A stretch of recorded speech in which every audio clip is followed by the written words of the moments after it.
So welcome once again. This is the lecture number 36 of the machine learning course. And in this particular class, we are going to discuss about the computer vision. So this topic we started in the last class also, and a few small information that we have seen over there. I would quickly go to those slides once again, and then we would progress to the important slide which are going to come. So the idea that actually we have discussed in the last class, that the computer vision is something that can provide computers the ability to see that what is there. And actually this is not very easy task, because we know that multiple things are required, and we have seen that a whole lot of other fields are actually involved into here. How to build the model, how to interpret, what is the meaning of the things, what is the domain knowledge. So many of the things are plays a very important role. And therefore, if you want to describe a simple image given here, like here, it raises so many questions we have seen in the last class. For example, what is the background, what is the plant, is there a problem with the plant, is there anything hidden into this particular image, what is the meaning of this particular thing, what kind of problem here there are. So what is the place from which this image has been taken. So many questions can be asked, and people can answer those kind of questions. Very interestingly, that initially when people started thinking about the computer vision, they were thinking that this problem is not going to be very difficult, and it can be very easily solved as using a very small amount of time. So this is the very interesting kind of example that the people give, that around 1966, a laboratory into the MIT actually given a summer project to the summer students, and so that because into the 3 months time they would be able to solve many of the important problems over there. So it is an advertisement to solve some computer vision problem, and they were thinking that within a 6 months, within 3 months, we would be able to solve all these things, and then computer vision is solved. But very interestingly, that till now it is more than 50 years, 60 years, but still people are struggling to solve these problems in an efficient way. One very important thing happened, that there was a Afghan girl that who was there was some problem into the Afghanistan. You know that there is some migration issues. So this was a girl who was, I think, 16 years old when she was being whose photograph was taken by a National Geographic photographer. And later, what happens that since they don't have any kind of documents, he was stuck into the visa issues. And after many years, the same person also took the image of the same girl. And then they match. They find out that the iris was so prominent that they can utilize this thing to find out, to establish the identity of the same girl. Using this interesting observation, people started thinking that uh, iris recognition and facial recognition are possible using the photographs. So a lot of the things that you want to do are here using the computer vision, and nowadays we have advanced enough to solve many of the problem. So I have a small quiz from, and I want to ask a small question from all of you who are present over here. That can you see these two images? Yes or no? Images of the two peoples. So yes, can you write yes, please? Yeah. So I have a question for you, and the question is this: that if I say that one of the image is actually a fake image, means that particular person has not appeared on the earth at any point of time. So computer has generated one such image. So can you tell me that which image looks like that it is generated by the computer? That person was not there. This image is completely created by the computers using the technology that we know these days called GAN. So which image it is? Left or right? Left or right? Which image? Left or right? You can type L or R. What do you think that which image is a fake image? Means the person has never existed. Gaurans is telling R. Okay. Other ideas? Other people?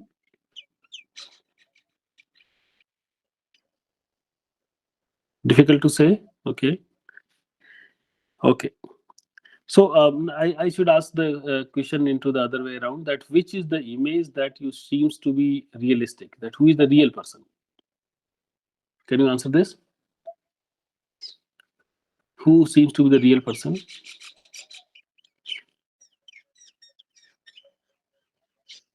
L. Okay. He seems to be the real person. This girl, lady, seems to be the fake person. Can you see that there are wrinkles, there are hairs, hair color? She is smiling, and you can see that all these facial characteristics are there. There is a lighting effect and so many effects. Everything is there on the face, and you are thinking that this is a wrong person. Okay, he has not been existed. But surprisingly, the answer is this: that both the images are actually fake. These both the images has been generated by the computers, and nowadays we can generate many much images of the persons that they looks really like they looks very similar to the real persons, but they have never existed onto the earth.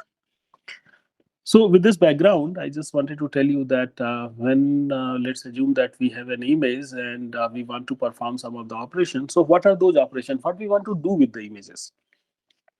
So one such operation is a classification. What do I mean by classification? That image has been taken. For example, here, this image, I want to classify into some categories. So you know that into the classification task, there are some categories such as airplane, automobile, bird, cat, deer, dog, frog, house, ship, truck. This particular database, you may be knowing that it is called Cipher 10 database, where 10 number of categories are there, and you also have the Cipher 100 database. uh, Cipher 100 database is also there, where 100 categories are there, and in each categories there are small images that has been taken and given to us. So the problem that is posed to us, that using these images you learn some representation, and when a new image come, can you tell me that what is the classification for that particular item? This classification is challenging because of various reasons. One is the viewpoint variation. You can see that these all three images has been taken from the different angle, and therefore they are appearing very different. However, they are the same thing. Illumination conditions. You can see that the same setting is there, but if different kind of lighting is there, then you can see that the different kind of images are appearing. Scale variation. So if you want to see a particular object, for example, mango. So mango could be smaller, mango could be larger, and so many different variations could be there. There could be deformations, as you can see that there is a cat, but you can see that the cat is not into the proper shape. She is into the deformed shape, so difficult to come up with the answer. Occlusions. Sometimes you can see that the things are not visible. You cannot see the complete thing. Sometimes you can see that few things are only visible. Only portion is only visible. But still, as I see that all of you can tell that it is going to be a cat. There could be background clutter, and sometimes those kind of clutters could be very similar to the object that we have, and therefore very difficult to find out that where is the thing. So you can see that here there is a cat, but background is also very similar to the cat, so very difficult to segment this particular cat from its background. Most of the time we see the large intra-class variations, so means the same thing. For example, the chair could be of very different kind. So whether this thing is very similar to this, very difficult to say, because they are systematically very difficult to find out that what is the, how can we say that what is that. So one was thing that when we want to do the classification. Another thing is this, that when we want to do the annotations means what are the things inside. If you can annotate that looks like that these 5 things are there, so can you annotate them? Can you find out that earlier we were labeling the complete image as a one thing. Now we are telling that we are finding out that what are the parts over there, and for each of the parts I am going to tell that these things are there. For example, here sky is there, jet is there, plane is there, smoke is there, formation is there. So these kind of things can be right. Human annotator says something and computer is telling something. So we want to be very near to the human annotators. So for example, this is the important work that appeared in ECCV 2008, and this actually talks about that how to find out the various objects from the image and how to annotate them, that what are the things over there. Next very important problem is the detection. This is a very interesting problem because let's assume that you have a autonomous driving car. So you need to detect that where are the people, so that you don't you don't hit a person. You have to detect that where is the road so that you can walk on the road. So detection is a very important part, where you can see that here the pedestrian detection is a kind of thing that where somebody is trying to find out that where are the persons.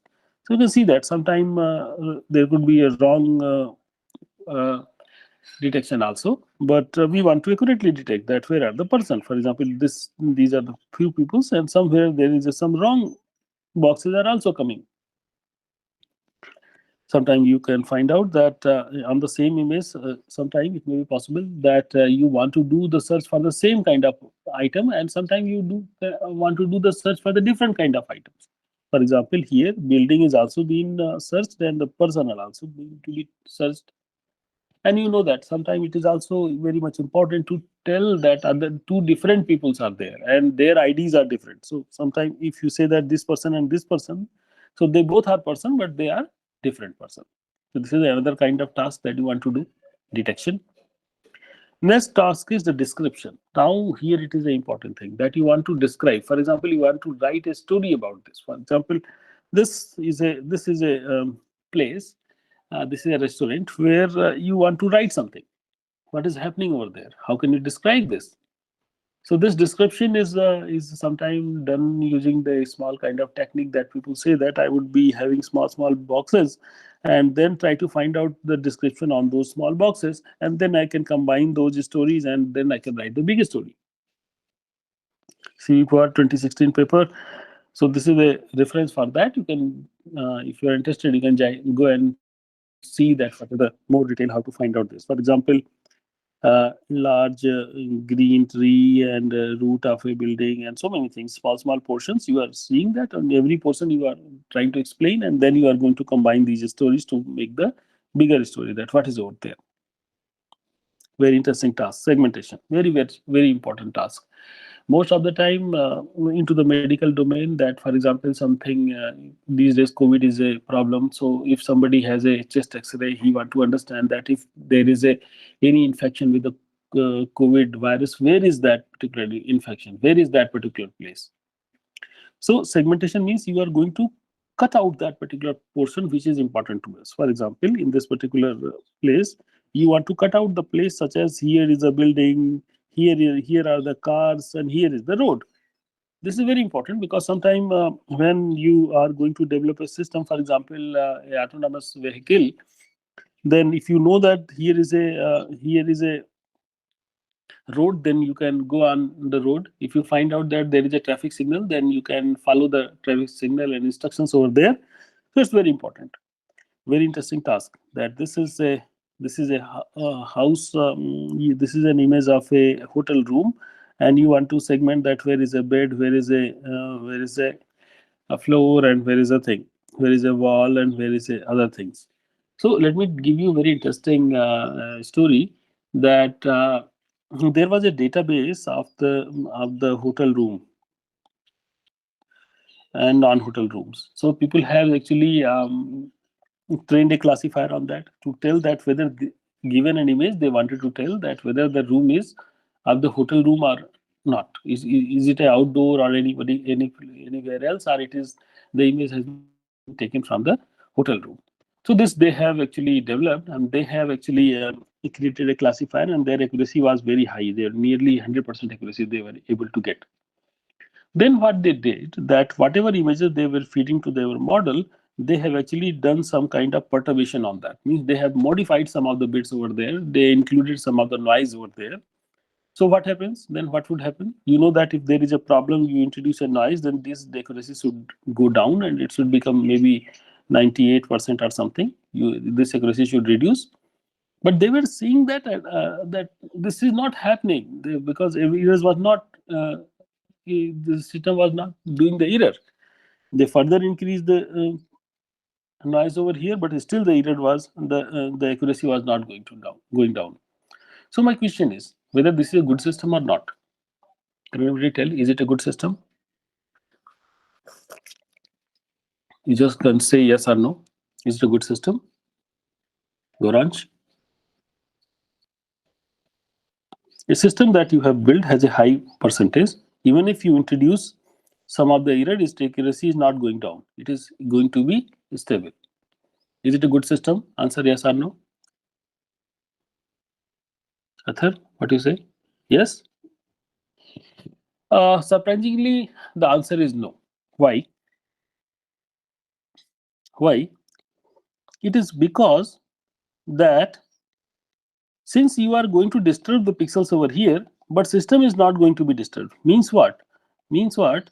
That looks like the system is not focusing on these points. Looks like that system is not focusing on these points. So they have done the further investigation and try to find out in all the images when there is a hotel room, they see that there was a window. In all the rooms, there was happens to be a window, and the system was only trying to find out that if there is a window or not.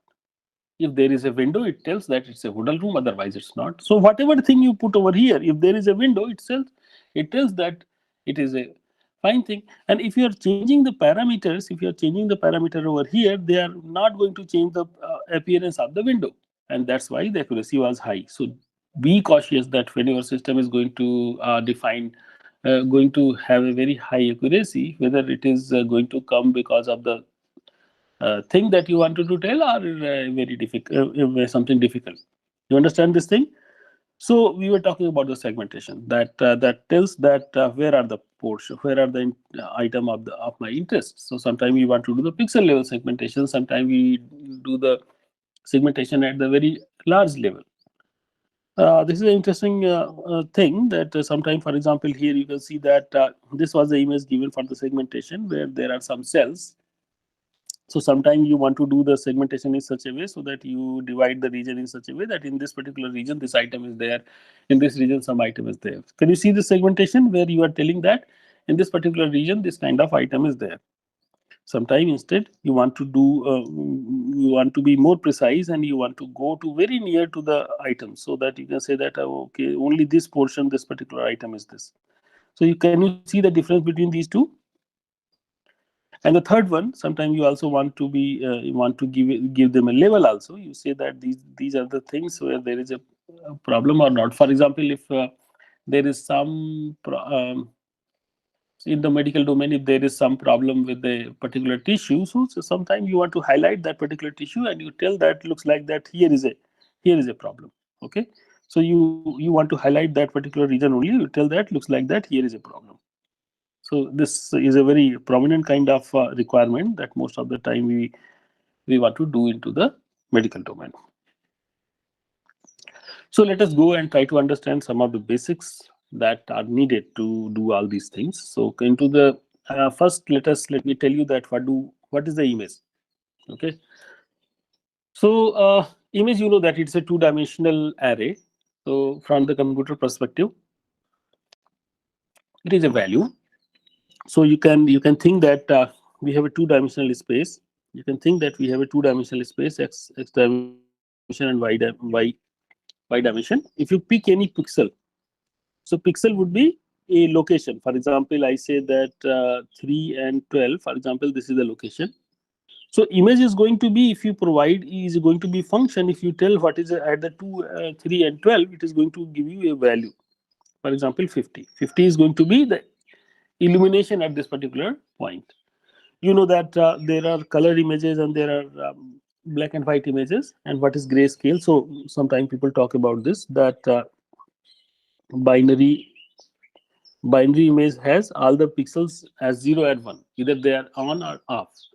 So it does not have much much smoothing effect. It is not that much good. So the better, you know that earlier system where when you for example when you are writing on your paper, so it's a binary thing that because you have a one color pencil, black pencil, and you are writing on the paper, so either places there is a black or it is white. But if you start doing something some interesting things, such as sometimes you are writing with a very soft hand, sometimes you are writing by pressing a lot, so you can see that there are various shades. Then if there is a shade, it is called grayscale. Grayscale. can have various range. So into the computer science, into the image processing domain, the values are going to be from 0 to 254. So 0 means it's a completely black, and 255 it's a full 100% white, and in between you can find out that there is a different there are different values possible.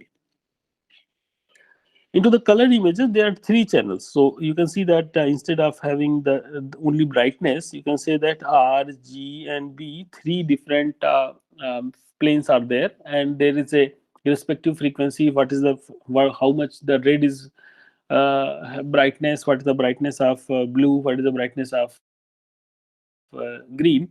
So based on that, if there are three channels, then it is going to be a RGB or the color image.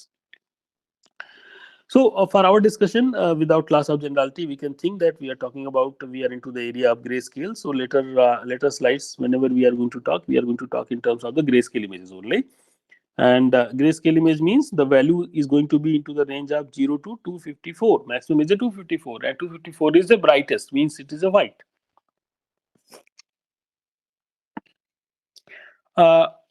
So what is the image?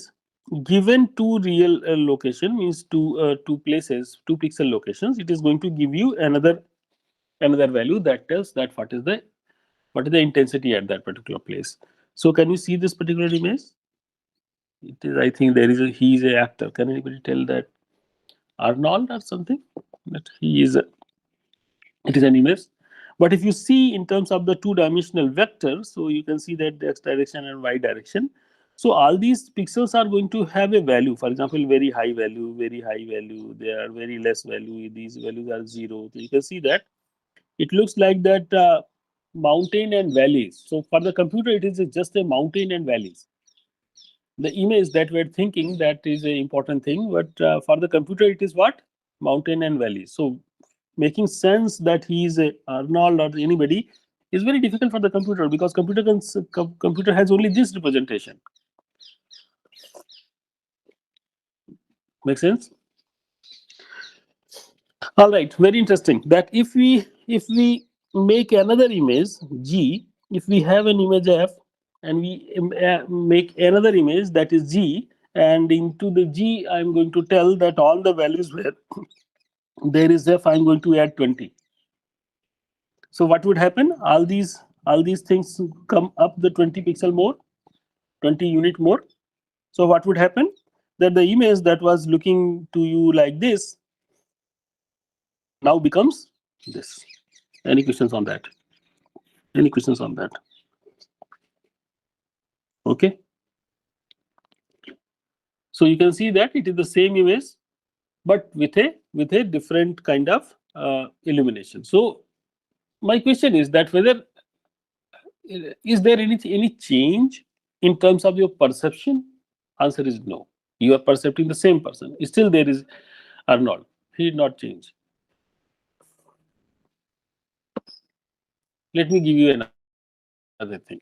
This is another image where new image is going to have f minus xy. Minus xy means this pixel location is going to be placed at this place. They are actually flipped. X location is being flipped. X location is being flipped. What is going to happen? You can see that the image get flipped. Okay. So both the operations are clear to you. All the students, both the operations are clear. Yes. So these things are called the point operations, where actually we are going to perform something on the point. So here I'm going to tell that new image is going to be, if I were to find out the new image, so new image is going to be an operation that is going to be applied over here on the image. Let us one by one evaluate some of the actions that we can do. For example, this action. What is this action? What is this image is? It says that on this direction, these are the pixel values. These are, let's assume that these are the pixel values. Pixel values, you know that they are from 0 to 254. These are the pixel values. And on this side, new pixel values, I'm going to tell that these are the modified values So if the value was, you know that if the value don't change, it is going to be the function like this. If the value don't change, it is going to be function like this. What do I mean by this? When the value is 50, you are going to get 50, 40, 40 80, 80, 255, 255, you are going to get the same value. But if instead of that thing I draw line this, what happens? That these values they become zero. They become zero. Okay, these values become zero. Means when the smaller values become zero, and after that is this value becomes this value becomes this. So this particular place, the earlier value was this, but now the value is this. So all these pixels are going to have a dimming effect. Can you see this? Okay, the pixel value is going to be dim. Am I able to explain? Can you ask? You can ask that if you are not sure about this. Atharv,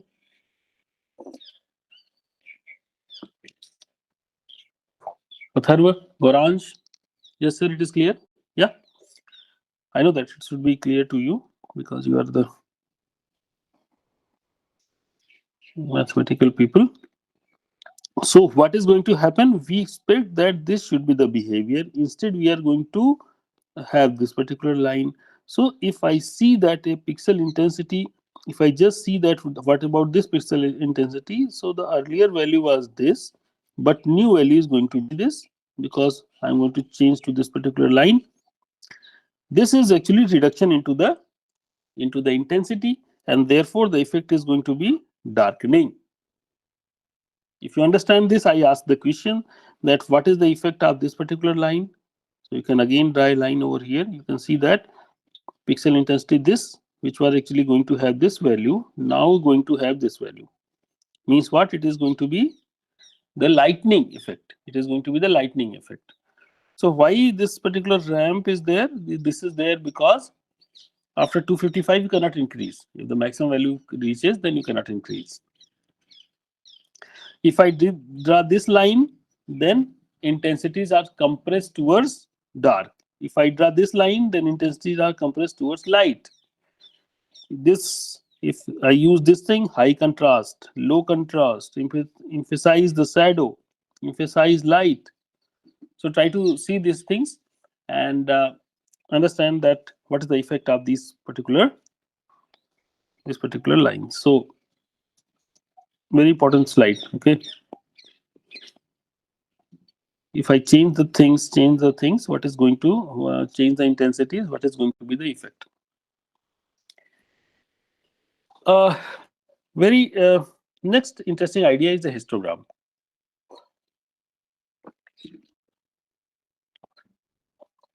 Uh, don't go on this colored image. Perceive it as a RGB. Perceive it as a grayscale image only, where the values are only into black and white, and where there could be various shades of the black. Okay, the histogram says that you know that what are the different values possible for the intensity. 0, 10, dot dot dot, maximum is 254. So there will be somewhere 150, 190. So if I ask you that how many pixels, this is that how many pixels are there who have the intensity 90, maybe 190, maybe no pixel possible. But how many pixels are there with the intensity 150? Maybe 20, for example, I don't know, 20 pixel. So how many pixel with the intensity 0? Maybe few. So this way I can draw the line over here that how many pixels are there who are having this particular intensity. Can you see this? This particular graph is called histogram. What is the histogram? For each of these values, these values, how many of them how many pixels are having that value? This is called a histogram. So if I change, my question is going to be very simple. If I take a different image, whether the histogram would be same? Answer is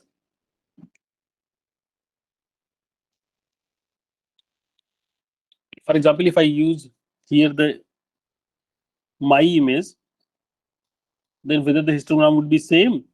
Answer yes or no. No, it is going to be different. Okay. If I do small change, for example, if I add 20 to all these things, all the pixels, then it is going to be just shifted a bit.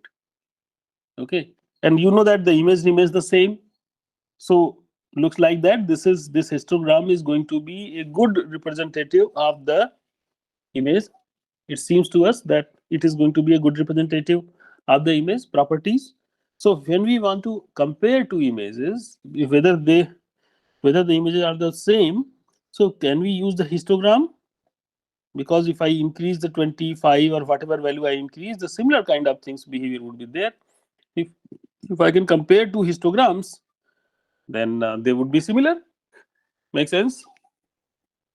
So can we use histogram to represent the image? Yes. Okay. We can use it. Okay. So from very high level perspective, it looks like that we can utilize the histogram for the things. But only the problem is here. 1 minute. Let me tell you one more thing. Sometimes what happens that the image, for example, here I'm seeing that the lower things are also there, higher values are also there. But sometimes what happens that in your complete range, for example, here to here, if the values are there, all the values are not there. So these values are not there. So you are not seeing the very dark pixel. You are also not seeing the very bright pixel because only this histogram represents this thing. So can we do a histogram equalization? This particular thing is called the histogram equalization, which means that this pixel you can assign them this value. These pixels having this particular value, you assign them using this value. Okay, the pixel which are going to have, for example, let me give an example. Let us see that here it is 254, it is 0, it is 100, it is 190. So all the pixels which are going to have the value 190, you assign them 255. All the pixels which are going to have the value 100, you assign them 0. So it is called the min-max normalization. So if there is a pixel say 120, if you want to find out that what should be the value of this thing, so definitely you can do a scaling over here and find out the appropriate value for this particular thing. Okay, so what is the range? Range is 190 minus 100, so 90 is the range. Okay, so how much difference from here it is? It is 120 minus 100 is equal to 20 only. So for the 90, you are going to have how much? 254. If it is, because if the value is 90, it is 254. The value is 20, so you say that 254 divided by it is 20 divided by 90. Okay, so this is the value that you should assign to this particular pixel. All the pixels which are going to have this particular value, now those pixels would be having this new value. If you do like this, it is called the histogram equalization. And when you do the histogram equalization, you get the better quality. So just see this. This is an image. Is it a good image? Can you understand, make sense of what is happening over here? Sometimes you may find it difficult, and if you draw the histogram is going to be like this. As I told you that you take it here, you take it here, you take it like this. So the histogram would be like this. If the histogram is like this, the corresponding image becomes this image. So this is a way better image than the previous one. Clear or not? Yes or no? Compare this image with this image. Histogram equalization gives you a way better image. Yes. See this image. Can you see anything? Hardly makes sense of what is happening over here. If you see that what is the histogram looks like this only. Suggestion is this, that for the very small values you can neglect them, and then using these values you can do a histogram equalization. So if you do the histogram equalization, you get this kind of histogram. With the new histogram, you see this image. Can you see the difference? between these two images? See the difference between these two images, this image and this image. So this is a very interesting idea that you can do the histogram equalization and you can get the better images. And but the only problem with this kind of representation is this, that for example here you can see that image there is a zebra. If I randomly shuffle the pixels, this pixel comes here, this pixel comes here, this pixel comes here. If I randomly shuffle the image, it becomes this image. Can it make sense that this is also a zebra? Answer is no. You cannot make sense that there is a zebra. Understand? So this image become this image. But if you find out that what is the histogram over here and histogram over here, the histogram is going to be the same. Understand? The histogram is going to be the same, but you cannot make sense of this particular image. Similarly, here is a panda. If you change the pixel locations, you get this. It's a noise. But if you see the what is the histogram over into the both of the places, histogram would be same. So if you want to represent an image using a feature, you need more local operators. Okay, you need more local operators. It's a global property. So this global property is not that much suitable. Yes, clear? Okay. So first attempt to find out the solution is this, that you know that it is very much prevalent that whenever you acquire any kind of image from any kind of source, you are going to deploy kind of camera. Camera would have some kind of noise, and the values that you are going to see in they may be not the actual value, but there would be a lot more fluctuations.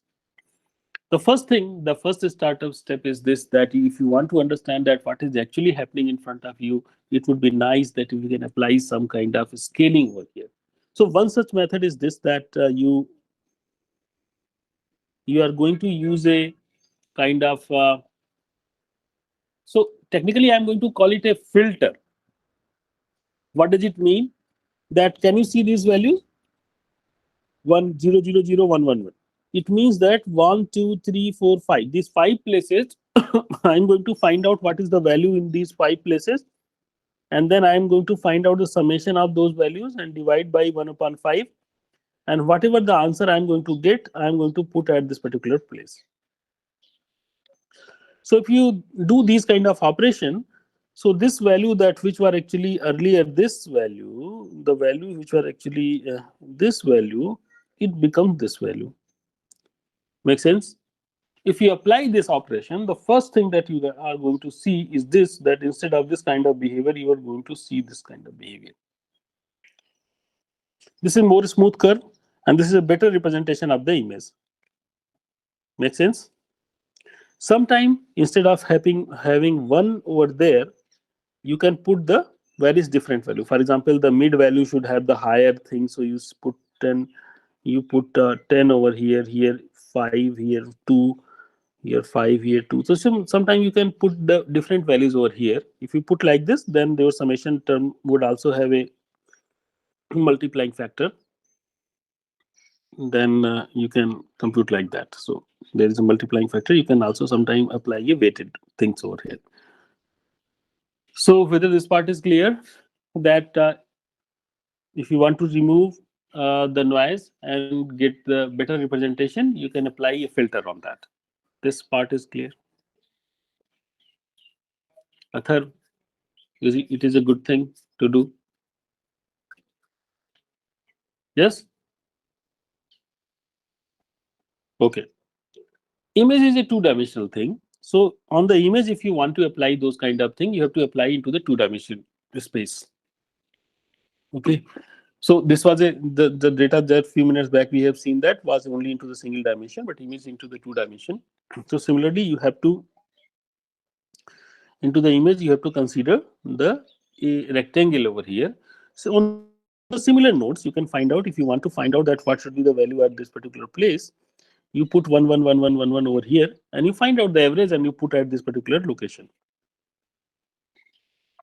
What is important is this, that this filter has a very good kind of property. What is the property? If I show you this image, If I show you this image, sorry, where everywhere there is a zero, everywhere there is a zero, and here inside there is a 90.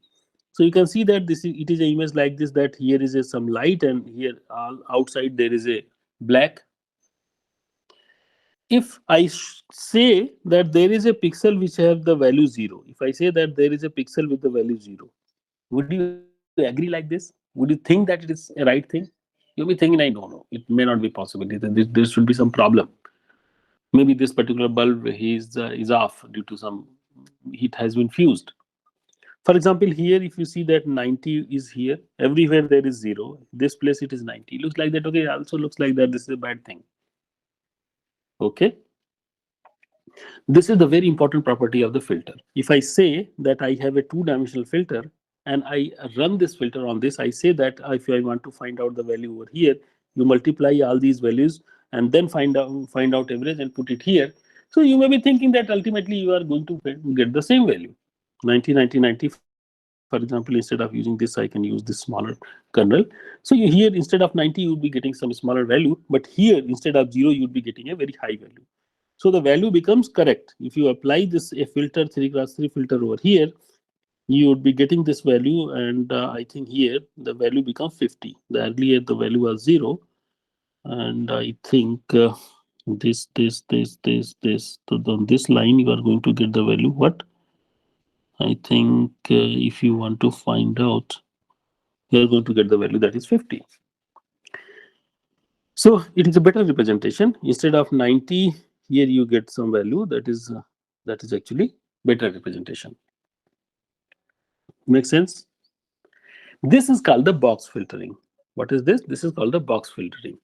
So if this is the image that you provide as an input, you are going to get this kind of output. And we were talking about a few minutes back, we were talking about is a better image. So do you think that it is a better image? Answer is looks like that. No, there is a blurring effect. Okay, this brings a blurring effect into the image, and we sometimes we also call it smoothing. That this effect is also called the smoothing effect. However, as I told you that when this the filter that you are using, so instead of using the 111 everywhere, I was telling that instead you can use the different values also, and different values also. Instead of putting all the values 1, you can use a different value. So if I say that this is the location, for example, what is this location? I say that 00 location, which is 00 location, 00 location. What is this location? This is 01 location. This is 02 location. This is 0 -1 location. Similarly, this is -10 location, -2. This is 10 location, 12 location, and this is 2 locations. Similarly, you can think that you can find out some location numbers over here. That what is the location of that particular point. At that point, what should be the value? If I say that I can use a Gaussian, I can use a Gaussian function to find out that what is the value at that particular place. Then the kernel that I'm going to get is going to be called as a Gaussian kernel. You know that the equation of the Gaussian is this, that x square plus y square upon 2 sigma square 1 upon 2 pi sigma square, and this is e to the power minus of this particular value. You know that this is the standard equation of this particular thing. If I specify that what is the mu and sigma, then you can find out that what is the value of this particular thing. Here mu is 0 because we are centering everything at this particular location, so mu is 0. So if you put this thing over here, it is going to be a filter, a different kind of filter. This filter is a low pass filter. We would see that very soon. Very soon. Why? So the filter is up. Earlier the filter was everywhere 1, but here I'm telling that instead of using this filter, you are going to use this particular filter or this kind of filter. So when you apply a Gaussian over here, you are going to get these values. Where 36 is there, 24 is there, 6 is there, different values are there. Different values are there. Can you see this? So different size of filters are there. Now, very interesting thing. This was the original image. If you apply a filtering, you are going to get this image. and if you apply the Gaussian filtering, you are going to get this image. So if I say three images, image 0, image 1, and image 2, so which image is better, 1 or 2? 1 or 2? The answer is looks like that image number 2 is better. I am going to tell you a very interesting thing. You know, this image is not available to you. This image is not available to you because this is the original image. This is not available to you. If you are deploying a kind of camera, you would be getting this image only. Okay, there would be some, because there would be some filter that try to find out that try to do some corrections, and it is going to give you this kind of image only. Instead, if you want to find out this, your camera is going to give either this image or this image. Try to understand that your camera is going to give you only these images, not the actual image that was there. Make sense? So having a Gaussian kernel give you a better representation over here. Make sense? Very interesting. One more property of the convolution is this, that for example, if this is a big place, big image, and you want to find out where is this particular person, let's assume that he is some person, so you can put it into the filter, and you can then what you do, that you slide this particular filter on this particular image and try to note down that what is the response. So you are going to put it here, then you are going to next pixel, and till here, and then you are going to take slide it down the place where this kind of structure is there. And if you see that what are the responses into this particular thing, the place where this particular thing is there over here, you would be getting the highest value. Okay, so very interesting thing. Try to see this image has been taken from the source. So uh, so can you find out that where this particular thing is? You know that a lot of things are there, and finding out, I think I also forget that from where I cut this thing, but you can think that the filter, if you want to search something, into the image, you create that as a filter, run it on the over the images, see that at the what point the response is maximum, that particular point, at that particular point, this image would be there. There is also very interesting idea, Fourier. You know that Fourier transform, sometime you have seen that what is a Fourier transform? Fourier was a very interesting person. He told that you give me any signal, you give me any signal, I can give you only sine and cos terms, summation of whom is going to give you the same function. So if I have a function, I say that any function can you give you as a sine and summation of sine and cos. He told no, hold on. If the signal is periodic, means after this time the signal is again the same, then I can give. Okay, but he told then that if you are going to give me the signal into this particular time, then I am assuming that after the time when you are actually not going to give me, the same signal is going to repeat. And therefore, by this, Fourier actually devised a method that tells that every signal is periodic. And then, if every signal is periodic, then he can use, uh, he can divide everything into the summation of the sine and cos terms only. Very interesting idea. So actually, Fourier transform into the mathematical domain says that it is a frequency. The things are going to be represented into the frequency domain. So if, for example, if there is an image, you can apply a frequency. You can find out that what is the fast Fourier transform, means Fourier transform of this. Then you can apply some kind of filters over there, and then if you can reverse this, you can find out the important representatives of that particular image. What do I mean by this? So actually, what do I mean by this? That sometime you want to find out some kind of characteristics of the image. Okay, those characteristics can be highlighted by transforming the image, by transforming the image into the Fourier domain, and then taking the inverse Fourier transform of that particular image. Next thing that I wanted to discuss is the sampling. And what do I mean by sampling? Let's assume that this is the big image. If I take this pixel and this pixel and this pixel, and in between pixel I skip, then I would be getting the smaller image. And this smaller image also looks like the same thing. This is called the sampling. Okay. Sometimes if the bigger image is there, I can take the sampling. So by this, I can reduce the size of the image so that I can process this image efficiently. However, doing the sampling introduces the aliasing problem. What is the aliasing problem? You know that if this, let's assume that this is the signal, and if I sample at this particular places, so I would at this particular interval, then I would be getting this signal, and this is not the same signal that actually was given. You can see that original signal was this. If I sample with this thing, then I would not be able to get the things. You know that you cannot apply the Nakish theorem over here because Nakish says that you have to sample the things at the higher to the double at the higher sampling rate. But here we want to reduce the thing. Okay, sometimes these kind of these things you have seen that sometime into the funny strips on the shirts you have seen into the thing.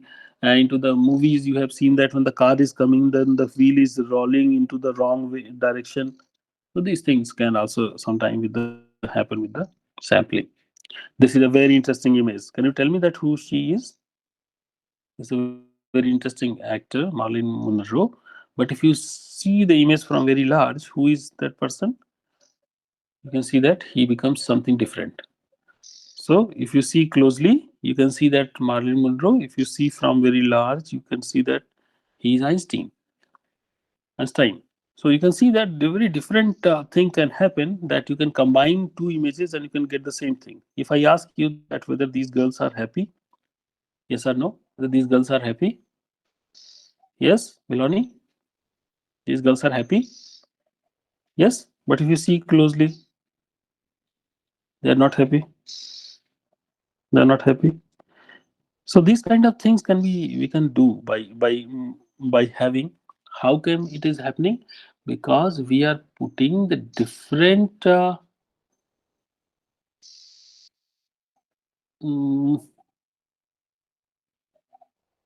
different component or different size of component over here. For example, let me give you an example.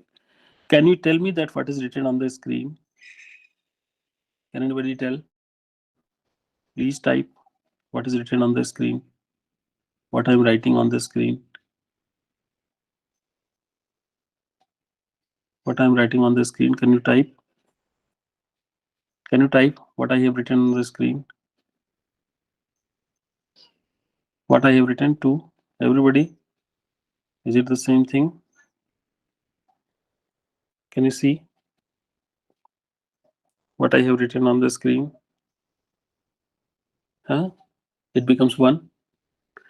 So I have nowhere written 1, but it becomes 1. This is the effect that is going to be over here, that scaling effect. This is happening after scaling. For example, this text can be read at a distance. If you are at the distance, you can read. But this you cannot read. But if you can go closer, then you can read. Okay, so sometimes you can utilize these things. For example, there is some traffic signal. There you can put that when the person comes closer, he can read.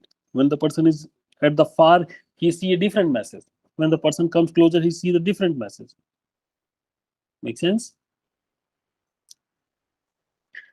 Just see some filters. So this is the filter where all the values are 0 and in the between there is 1. So you are going to get the same image.